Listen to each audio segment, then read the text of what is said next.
Do you remember when Daniel Tiger's friend nearly ruined Halloween because she couldn't pick a costume? I don't want to dress up anymore. Happy October, everyone. In honor of the spooky season, I thought it'd be fun to cover Daniel Tiger's Halloween special, which is also the worst Halloween special I've ever seen. For one thing, they don't even call it Halloween in the show, because I guess PBS stands for Pagans Bemoaning Secularism. Instead, it's called Dress Up Day, or DUD for short, which pretty much sums up how I feel about this special. Not only are Daniel and his friends absolutely insufferable in these episodes, but the depiction of Halloween itself goes against everything kids and adults love about the holiday. So let's tear into this Halloween special to see why Daniel Tiger deserves all tricks and no treats. But before that, make sure to like and subscribe and leave a hype, since I guess that's still a feature. Let's not waste any more time and delve right in. This video is brought to you by viewers like you. Thank you. Make sure to subscribe and help get this video to 10,000 likes. The episode opens with Miss Elena and Katerina Kitty Cat playing with a box of costumes, when Daniel Tiger jump scares the audience dressed like an elephant, which is an image I'll certainly never forget. Honestly, Daniel, you look more like a Vegas showgirl than an elephant. Just be careful which way you swing that trunk. Daniel explains that it's dress up day, a day when all the kids in the neighborhood dress up so they can show off their costumes on their parents' Instagram reels. Miss Elena decides she wants to be a robot, while Daniel thinks about being a baker like Baker Acre, though your smile isn't nearly creepy enough to pull that off. Katerina says she wants to be a firefighter, which should be fine as long as Norman Price doesn't move into the neighborhood anytime soon. Daniel Tiger finally settles on a costume. I'll give you one frickin' guess what it is. Tiggy the Adventure Tiger! What a surprise. As it turns out, Miss Elena just so happens to have all the pieces Daniel needs to make the perfect Tiggy costume, though that doesn't stop the smooth-brained buffoon from taking his sweet time putting it on. Which one is a hat like Tiggy's? Damn it, Daniel, it's right in front of you. Even the 4-year-olds watching this on their mom's iPads are screaming, "Use your eyes, dumbass." I'm brave and strong! Oh, so I guess it's Halloween and opposite day. Daniel spies around the room using his hands as binoculars, and good God, what the hell is wrong with your hands? Why? Why, PBS? Why would you make Daniel Tiger photorealistic? His hands look like the inside of Fozzie Bear's asshole. Miss Elena and Katerina gas up Daniel to make him think he has the best costume in the whole world. I like your costume, Toots. Did she just call him Toots? When's the last time you heard anyone under 20 call another person Toots? Just then, Katerina ditches her fireman's hat so she can be a sparkly caped superhero instead. Katerina uses her imaginary superpowers to rescue this baby doll, but doesn't bother to stop the assassination of Abe Lincoln. The kids are almost ready to go until Miss Elena realizes she doesn't have a robot costume. Did you find a robot costume? No, Toots. Knock it off, Miss Elena. Seriously, she calls everyone Toots like 10 times throughout the episode. Toots? No, Toots. Toots? Toots? Toots? Here you go, Toots! Miss Elena grumbles that she can't be a robot if she doesn't have a robot costume. Her mom tells her that if she wants to be a robot so damn bad, then she can make her own costume. Boomerific! Did she just say boomerific? That sounds like a backhanded compliment you would give your grandparents. You're not old, Grandpere. You're boomerific. I'm only 67. Daniel and Miss Elena make a robot suit out of cardboard and glitter paint, while Katerina insists on another costume change. Now she's Katerina Ballerina, which sounds dangerously similar to Angelina Ballerina, because if there's one thing PBS needs, it's another bossy ballerina brat. I'm only shouting because nothing's going right! Miss Elena finishes her robot costume, and it looks like the kids are finally ready to hit the streets. But not before Daniel insists on singing a stupid little song, where we see Miss Elena has her own fox persona. Daniel and Miss Elena are ready to head out the door, but Katerina still can't settle on a costume. Meow meow, I'm not ready. Damn, child, make up your mind. Instead of picking a costume, Katerina says she doesn't want to dress up anymore. I can't pick one thing to dress up as, so I don't want to dress up anymore. Fine, good riddance, you little shit. We'll have fun trick-or-treating without you. Miss Elena points out that Katerina doesn't have to dress up as just one thing, and can pick any costume she wants. You don't have to pick just one costume, Toots. You know what? I'll let that one slide. The kids wait with bated breath for Katerina to unveil her final form as Super Firefighter Ballerina Katerina, whom I assume is a superhero who has the power to either start or put out fires with her ballet moves. Oh, and also she's a mommy, because why the hell not? I like it, Toots. Stop calling people Toots. It's not cute, it's f***ing weird. The kids decide to kill time before the dress-up day parade by doing a fun little dance. And of course, Katerina has to make it all about herself. And now, what you've all been waiting for. Me! Yay! You know what, Katerina? You have been the absolute worst in this episode. Don't believe me? Let's review. Katerina took her sweet time picking out a costume, and constantly went back and forth on which outfit would make her look like the biggest attention whore. When she couldn't make up her mind, she decided to forego the holiday altogether, until her friends pointed out that she can be whatever the hell she wants, since it doesn't even matter in the first place. And even when Katerina finally settled on a costume, she still insisted on making herself the center of attention. But as bad as Katerina was at picking a Halloween costume, it's nowhere near as bad as how the Daniel Tiger show butchers Halloween itself.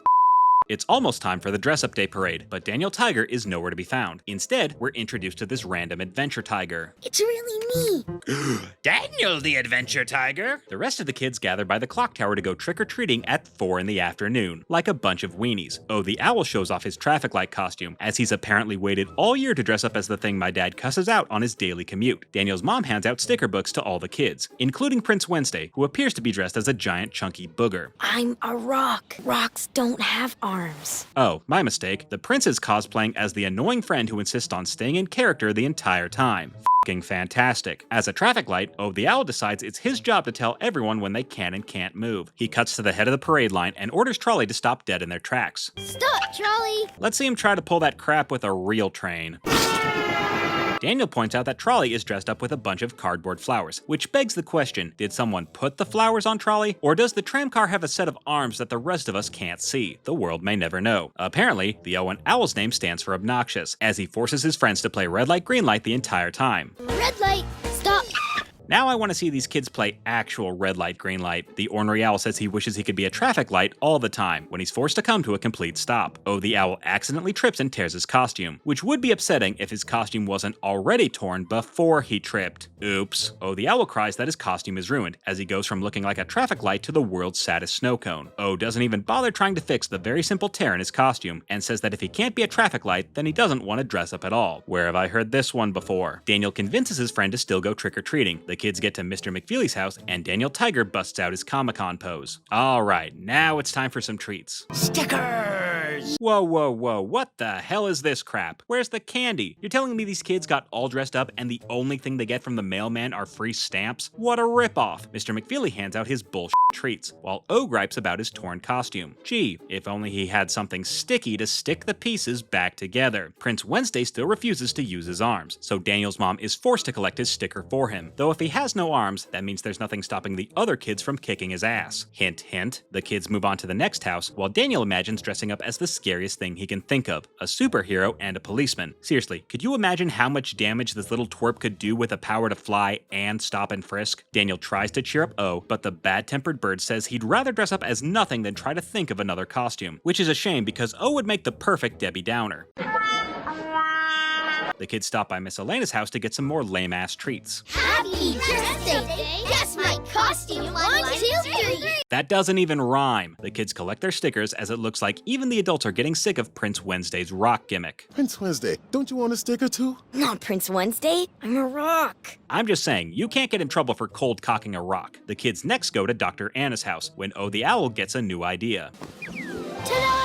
I'm a doctor! I didn't say it was a good idea. O decides to turn his crappy traffic light costume into a crappy doctor costume. To add insult to injury, Dr. Anna gives O a tongue depressor as a treat, which is even worse than the stickers. This just feels like giving someone a popsicle after you've already eaten it. Prince Wednesday then insists on having the doctor guess his costume, but doesn't even give her enough time to think before blurting out the answer. Don't forget to guess my costume. I'm a rock. I'm a gold rock. Oh, so he's a lump of fool's gold. That makes more sense now. Hey, Prince Jackass, I thought rocks didn't have arms. Oh, thanks Daniel for helping him pick a new costume, even though Daniel didn't really do anything. The kids then run around in the middle of the street as they block all the traffic with their dumb little parade dance. I'm a robot and I'm here from outer space. Hold up, robots do not come from outer space. Everybody knows they come from the future, or the very distant past. Duh. The kids finish their dance as Dr. O nearly makes the prince choke on his stick. The gang heads to Baker Acres for their final dress-up day treat, and honestly, I'm not sure how this hokey Halloween could get any worse. Everyone take a dress-up day treat! Scratch that, it just got worse. The baker hands out fruits and vegetables to all the kids, and I am 93% sure that there are razor blades in those apples. The episode ends with Daniel trying to gaslight the audience into thinking this was the best Halloween ever. I like to dress up all the time. Trust me, Daniel, we've seen what happens when you play dress up with the other kids.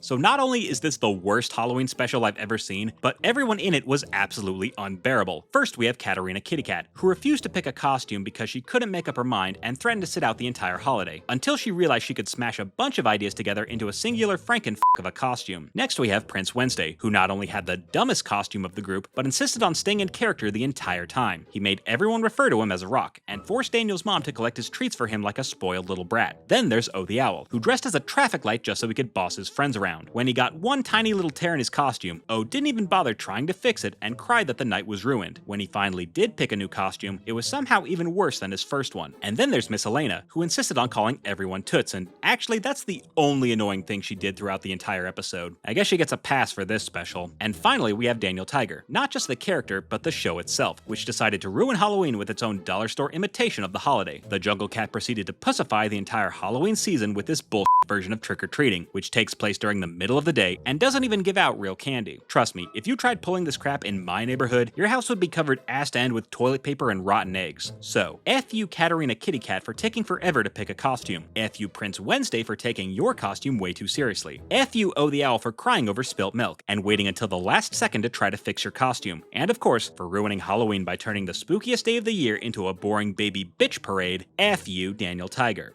Thanks for watching, everyone. If you want to see more cartoon brats get their Halloween comeuppance, check out my videos on the Arthur and Caillou Halloween specials. If there's a specific cartoon you want me to watch, top-tier patrons can commission a review from my channel. You can also become a channel member to get early access to all my uncensored videos. Thanks again for watching, and I'll see you all next time. And I say, hey, what a wonderful kind of day. If you could learn to work and play and get along with each other.